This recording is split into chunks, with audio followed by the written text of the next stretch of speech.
Assalamualaikum warahmatullahi wabarakatuh.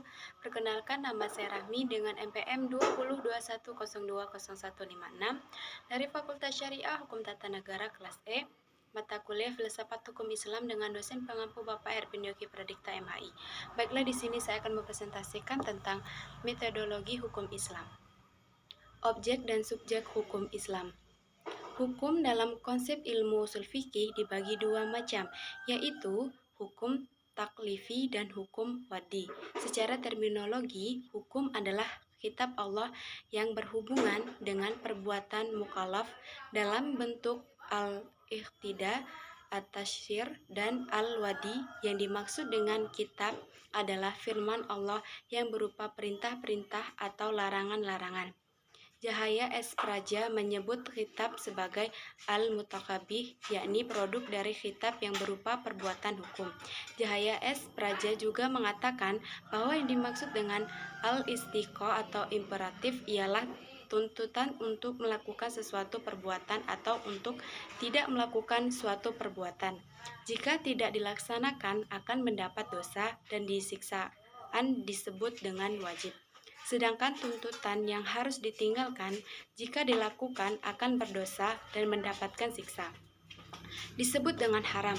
At-tasyir atau fakultatif ialah apabila hakim memberikan pilihan kepada mukallaf untuk melakukan sesuatu perbuatan atau tidak melakukan, yang disebut dengan al-ibahah, perbuatan yang disebut dengan mubah.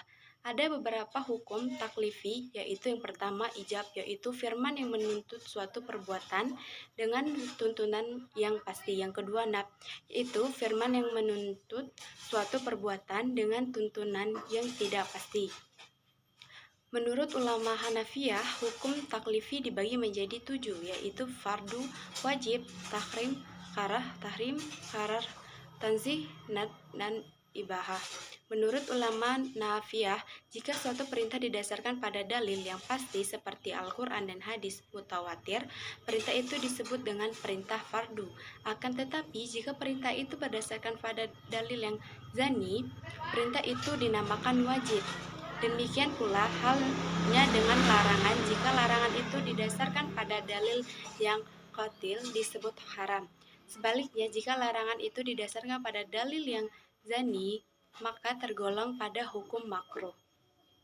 5 atau 7 jenis hukum tersebut dinamakan dengan taklifiyah, yang artinya tuntutan atau memberi beban. Taklifi disebut pula sebagai jenis perbuatan hukum. Hukum wadi ialah firman Allah yang menjadikan sesuatu sebagai sebab adanya yang lain atau musabah, atau sebagai syarat yang lain atau masyrut, atau sebagai menghalang atau mani adanya yang lain.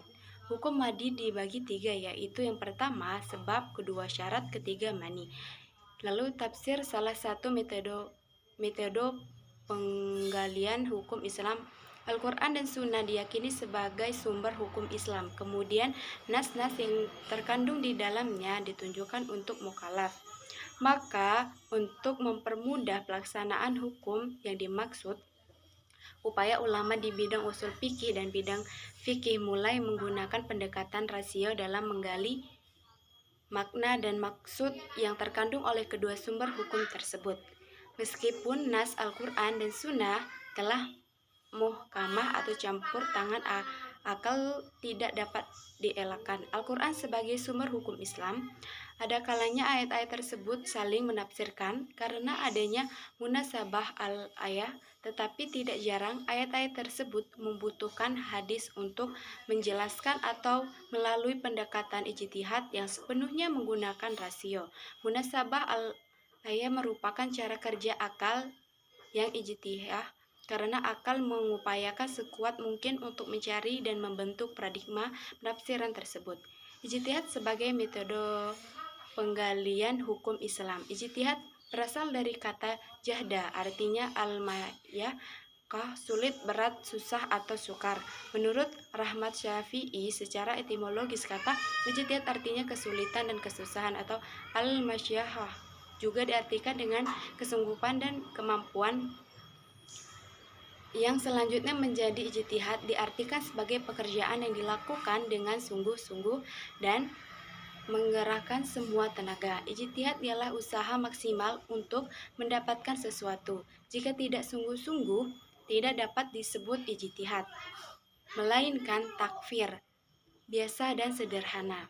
Abdul Wahab Khalaf mendefinisikan ijtihad menurut ulama usul, yaitu mengerahkan daya dan kemampuan untuk menghasilkan hukum syara dari dalil-dalil syara yang terperinci. Dari semua definisi tentang ijtihad tersebut di atas, dapat disimpulkan bahwa ijtihad itu adalah yang pertama, pengerahan akal pikiran para fuqaha atau usuliyin.